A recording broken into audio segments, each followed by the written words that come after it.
In this, the third part of the shaper series, we're going to take a look at rabbeting or rebating, why you might use a shaper over a table saw, how to set up the shaper, and what to consider when you're making this cut.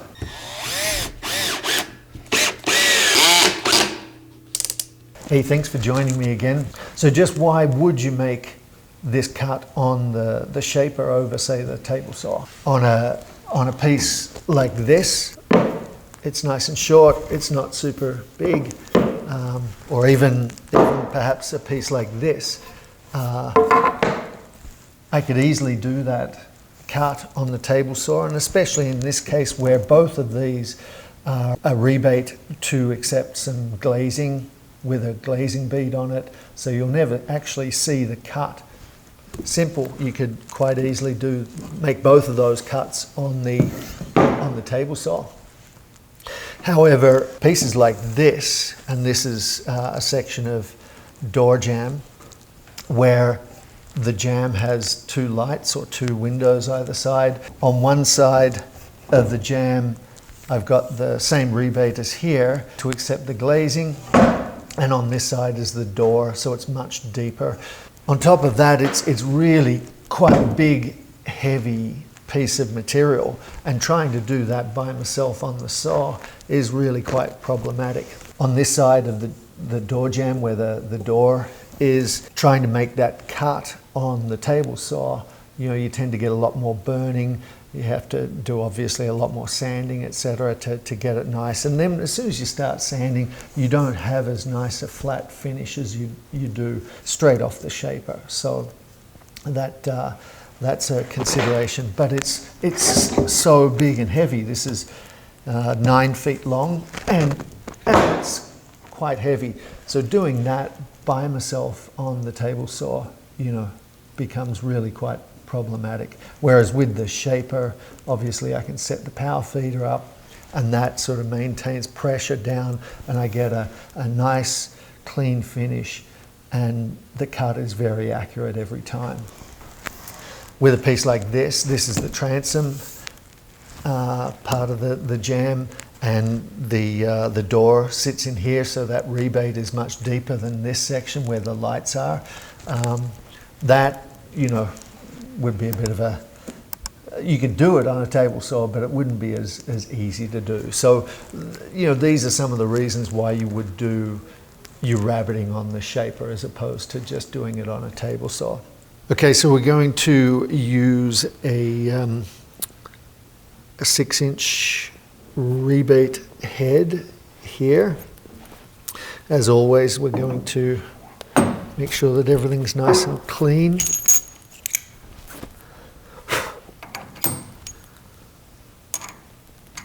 And again, making sure that there's no play here when we put this retaining cap on. Something else to note too here, and this is for the people coming from, say, using a router table. Here we've got like a typical bit that you would use for making a rebate. This is 1 3/8, I guess, 35 millimeters in diameter. And I would probably be running this at 20,000 RPM in the router.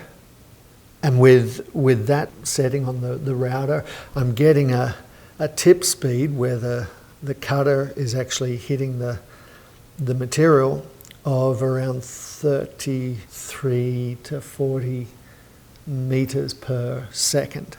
And that's in the recommended range for that size bit. This cutter head here has a recommended speed of 5,200 to 8,600, and I'm running this machine with this head at 6,000 RPM, so it's definitely on the lower end. I could definitely go up to 8,000 RPM, but since this head is so much bigger, even at 6,000 RPM, which seems really slow compared to the router, I'm getting a tip speed here of 47 meters a second. So substantially more than the 33 for 18,000 RPM for the router bit. So yeah, it's just something to think about.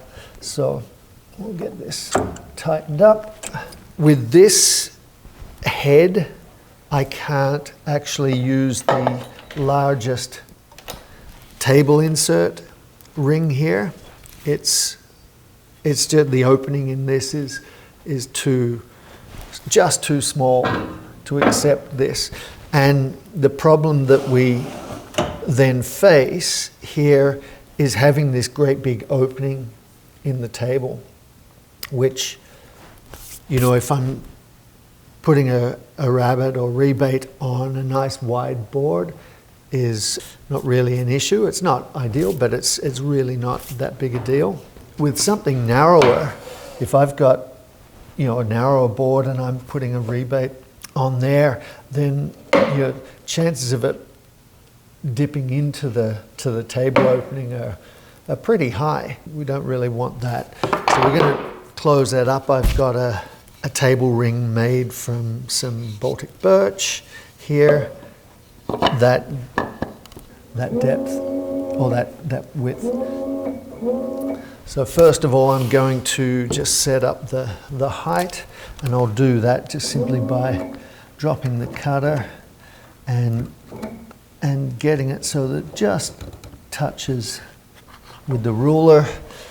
So from there, I know that's flush with the table. I can actually zero this out, and then I'm going to bring it up the 19.05 millimeters or 3/4 of an inch. So with that set, I can now move on to setting the fence. And what I'm going to do is get this roughly sort of right and lock the fences in so that they're pulled back against the hood, which will make it a little more accurate. On my shape of fence, the in-feed fence is fixed to the hood. So when I want to adjust this fence, it's a matter of adjusting the whole hood here. So what I'm going to do is just simply get this set up so that the cutter is just touching the wood here. So it's just rubbing it there. Now I can actually, I've gone a little bit digital readout crazy, and I've actually put one on my shaper fence, which makes it easy because I can now just zero that out on that cutter. And now all I need to do is just push that back to my 3/4 of an inch. Go a little more. That should be fine. Now I've got my depth set. I've got my height set. I'm going to make sure that I've got the fences nice and close. I'm aiming for ideally less than 1/4 inch. So for this cut, both the in-feed and out-feed fences are in a straight line. So there's no need to adjust this in or out. It's literally a case of it being in line with the in-feed fence. Okay, so before I run that, I'm just making sure that everything is tight. The cutter head spins freely. There's nothing, you know, in the way.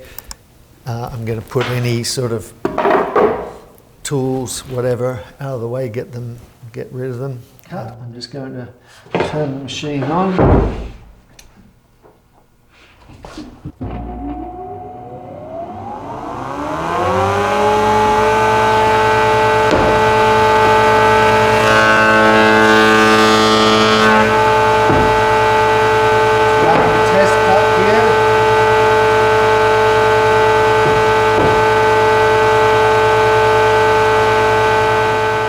So getting the power feeder set up is simply a case of swinging this around.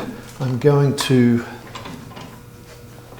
set it up about 3/4 of an inch away from the fence is fine in this situation. I've got it angled in towards the fence so that when I'm running the material through, it holds it against the fence as it goes through. And I'm going to set it with the wheels about 1/2 inch below the top of the timber, and that'll give me lots of downward, or more than enough downward pressure to hold the material down to the table, but not too much that it will, you know, not want to pull it through.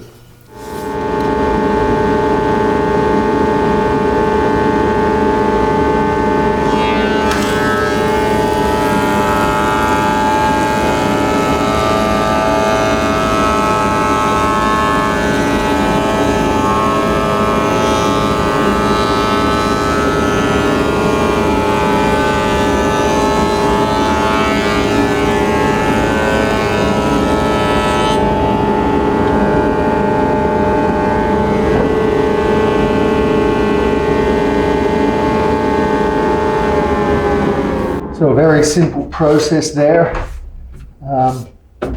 especially easy with the power feeder. It makes getting a really nice finish so much easier. It makes it way safer.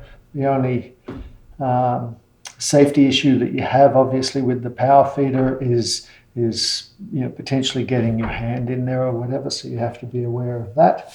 Otherwise, you know, you're essentially guarding the machine quite well with the power feeder. And I think this is a big one.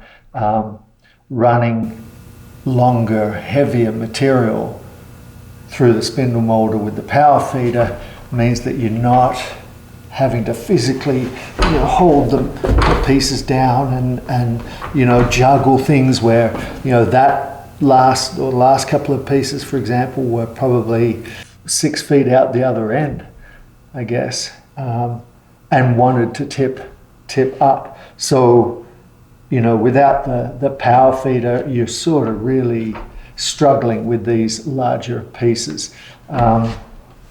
The other parts of the jam are that much heavier again, so putting the rebates and stuff in those, you know, you can't do it with do it by hand without someone to help you. So, hey, thanks for watching, and don't forget, if you like this content and you want to see more of it, please remember to hit subscribe if you're not already subscribed, and the like button if you liked it, and we'll see you in the next video.